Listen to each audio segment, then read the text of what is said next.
Everybody, have you ever wondered whether your dog can suffer from some post-traumatic stress?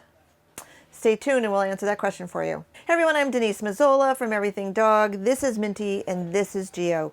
For those of you that may have just found us, I am a certified professional dog trainer. I've been working with dogs and people for over 30 years. I was one of the first 500 in the United States to be certified as a professional dog trainer. I've also been an expert witness for several dog attack cases. So let's get into today's topic. Can dogs have post-traumatic stress? Yes, they can. I'm going to talk today about Pavlovian association. It's also called classical conditioning. It's also called learning by association. It was discovered by the scientist named Ivan Pavlov. It's important that you understand I am not giving you my opinion here. I am talking to you about science, and this is a big topic that I'm trying to boil down into a 10-minute video so you can understand how it is affecting, how it could affect your dog, and how it might be affecting your dog's behavior.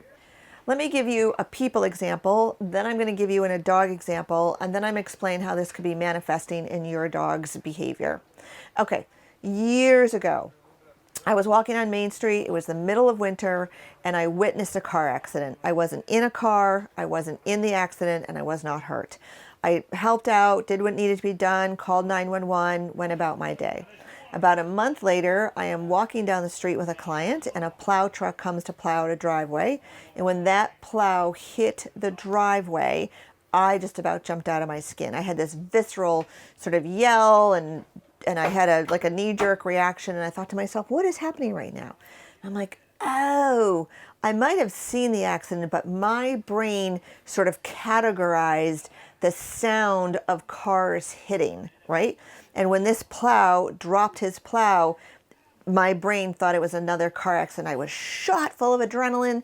My brain was a little foggy. And I actually had to sort of explain to the person that I was with what was happening and like, give me a second here, take some deep breaths and let my brain realize that we're not in danger. There's no more car accidents. That went on for months, if not an entire year. I could hear cars hitting and I would jerk before I could even process what was going on. It was just like, oh, and then I would look. Okay, let me give you a dog example.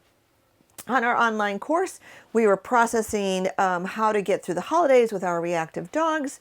And this woman has this lovely Labrador retriever, super nice dog, but super reactive on leash.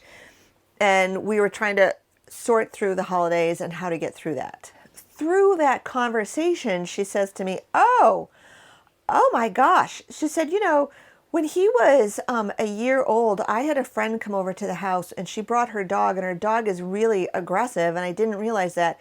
And he walked into the house and he attacked my Labrador when he was 1. She said, do you think that could be what's causing his reactivity? I'm like, yes, exactly. She goes, that was so long ago. I'm like, it doesn't matter how long ago.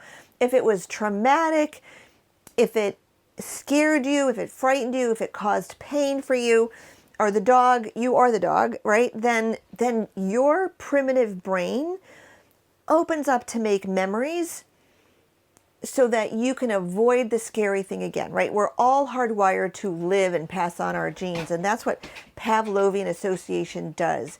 It's like it's A equals B. Cars crashing equals car accident equals life and death. Get out of there. And my body just had, not any longer, but had this visceral reaction where I was shot full of adrenaline. And that can be, depending on your dog, what is happening from something in their past. Now, Geo here is 10. He is very mellow. He is very emotionally regulated. And maybe 2 years ago, we were hiking. I had Minty on a leash. We were coming down a hill and he was loose. And by the time I looked up and I saw this dog who was also off leash interacting with him, I realized it was going to go south, and that dog went after him. I'm like, oh, okay, we'll see how that goes. Nothing. There's been no, it wasn't scary enough for Geo. He still can go off leash. He can still go on hikes, and he's quite happy to meet other dogs. I've not seen any sort of ramifications or manifestations in his behavior because of that one incident. So every dog is an individual, and it can really depend on their resilience on how they handle that situation. That other Labrador that I talked to you about that was attacked in their home, so that was one traumatic. Your home, your dog's home is supposed to be peaceful and safe, and suddenly his home was not peaceful and safe because he was attacked by this dog, who then stayed for a few days over the holidays. And that had manifested itself with being reactive to any dog, anywhere, on leash, off leash, it didn't matter, okay? And her response again was, does that really matter? It happened so long ago. And yes, that is the point, that if your dog has had traumatic experiences, scary experiences, frightening experiences, painful experiences, depending on your dog's personality, whether they're very resilient or less resilient, will depend on how that behavior could potentially manifest. So another one can be that a lot of times puppies are very good about going to the veterinarian. They're very,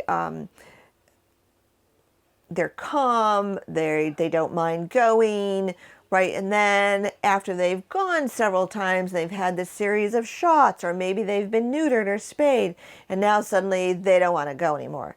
And people tend to attribute this to the spay or the neuter process, but really it was an accumulation of going to the vet, scary things happen. Going to the vet, scary things happen. And Pavlovian associations can be made with sounds, like my car accident, visual, like the dog that was attacked in their house, smell, which is very prominent in vet offices. This guy knows when he's at a vet office because of the odor that is emanating, the cleaning materials, whatever the other dogs are smelling like. He's not a fan of going to the vet. So Pavlovian association, learning by association, classical conditioning, all those terms mean the same thing, can play a very integral role in your dog's behavior now, but it's something that happened in the past. And if it's something that happened when your dog was a puppy or young, maybe under a year or so, then you may not see that manifestation until they're over the age of 2 to social sexual development. Okay, so what is the point of all this, Denise? The point is just to encourage you to keep your dogs obviously safe and protected. If your dog is reactive, continuing to walk them and having more reactions is not helping their nervous system. It's not helping them learn by association. They are learning, oh God, we're going for a walk again. I better get defensive. I better start scanning the environment and looking for the dog because that bad thing is going to happen, because it's happened before, and it's happened before, right? Because it's a pattern, right? So it keeps happening.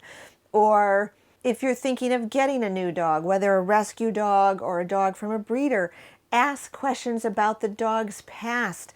Where did the dog, if it's a rescue dog, where did the dog come from? Do you know where the dog was born? Any information that you can get about the dog's past is going to be helpful. We've lost one. I'm not going to ask him to sit back up. He's been sitting there for a while. So the point is, things that have happened to your dog in the past, scary, traumatic to them. That's the other thing I wanted to point out. The car accident situation that I told you about, I witnessed the car accident. I wasn't in it. I wasn't in a car. I only saw it and heard it. And yet my brain categorized it, and it gave me a Pavlovian association, so that every time I heard anything that sounded like cars, I was flinching. Okay, so you may not think that the incident that your dog experienced was traumatic, but the dog might feel like that was traumatic. So we sort of have to get out of our own way and say, okay, from my dog's perspective, was that a traumatic? Was that scary? Was that painful for them? Because it could form an association, a Pavlovian association, that is affecting them today. Okay, you guys, so if you recognize that your dog has some sort of negative association about leashes, about going for walks, about vets, about other dogs, about men, about children, it's not a guarantee that something scary happened to them in the past, but we can't overlook that. And if we can support them and find a way to, we don't want to keep pushing that post-traumatic stress button, right? We want them to be able to calm down. We want their nervous system to get regulated. That is one of the best ways to help your dog. All right, we'll see you guys on the next video.